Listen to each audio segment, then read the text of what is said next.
সব ধ্বংস করে ফেলাইছে। আগে বলছি গোবায় বন্ধুত্ব একটি শব্দ যার ভেতরে আছে বিশ্বাস, ভরসা আর নিরাপত্তা। কিন্তু ত্রিশালের সরকারি নজরুল একাডেমি মাঠে সেই বিশ্বাসটাই সবচেয়ে নির্মমভাবে ভেঙে গেছে।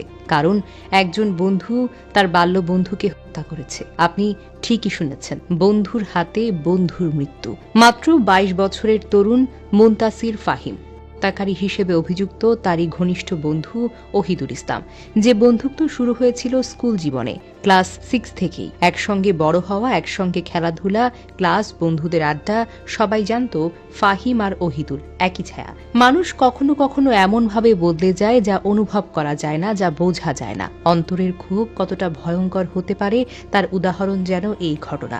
গত বৃহস্পতিবার রাত 9:45 ত্রিশালের সরকারি নজরুল একাডেমি মাঠে পানির ট্যাঙ্কের পাশে পড়েছিল ফাহিমের নিথর দেহ।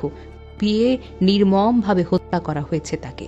কিন্তু গল্পটা এখানেই শেষ নয়। হত্যার কিছুক্ষণ পর ওহিদুল ইসলাম রক্তমাখা চাইনিজ কুকুর নিয়ে স্বেচ্ছায় হাজির হলো থানায়। তার মুখে পুলিশের প্রতি প্রথম বাক্য, ফাহিম আমার জীবনটাকে নষ্ট করে দিয়েছে, আমি তাই তাকে কুপিয়েছি। এই কথাটা শুনে পুলিশ মুহূর্তে হতবাক হয়ে যায়। ত্রিশাল থানার ওসি মনসুর আহমেদ বলেন, দুই তরুণ বহুদিনের ঘনিষ্ঠ বন্ধু। হত্যার পর অভিযুক্ত থানায় এসে শুধু বলেছে তার জীবনটা নষ্ট হয়ে গেছে, এর বাহিরে আর কিছুই জানায়নি। তিনি আরো বলেন, হত্যার কারণ এখনো নিশ্চিতভাবে জানা যায়নি। অভিযুক্তকে জিজ্ঞাসাবাদ করা হচ্ছে। অর্থাৎ একটি পরিবারে ছেলে মারা গেছে, কিন্তু কেন মারা গেল, বন্ধু কেন এমনটা করলো, এই সত্য এখনো অন্ধকারে। ফাহিম মাত্র 4 মাস আগে মালয়েশিয়া থেকে দেশে ফিরেছেন। 25শে ডিসেম্বর তার ক্লাস শুরু হয়েছে। শনিবার তাকে ফিরে যাওয়ার কথা ছিল। স্বপ্ন ছিল নিজের ভবিষ্যৎ গড়ার, নিজের পথ তৈরি করার। অথচ তার আগে শেষ হয়ে গেল জীবনের সব আলো। ফাহিমের বাবা রেজাউল ইসলাম কান্না করে করে বলেন, কেন আমার ছেলেকে করা হয়েছে? কি ক্ষোভ ছিল? আমার ছেলে তো দেশেই থাকতো না।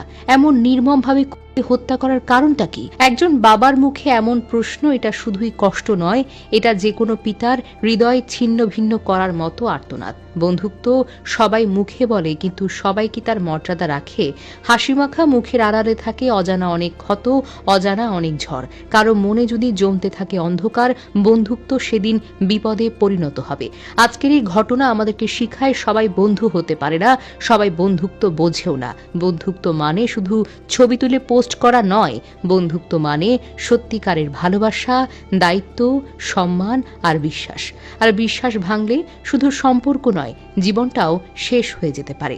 আজ ফাহিম নেই, তার মালয়েশিয়া ফেরার টিকিট, তার ব্যাগ, তার ভবিষ্যৎ সবই পড়ে আছে আনটাচড হয়ে, সম্পূর্ণ অপূর্ণ স্বপ্নের স্মৃতি হয়ে। আমরা শুধু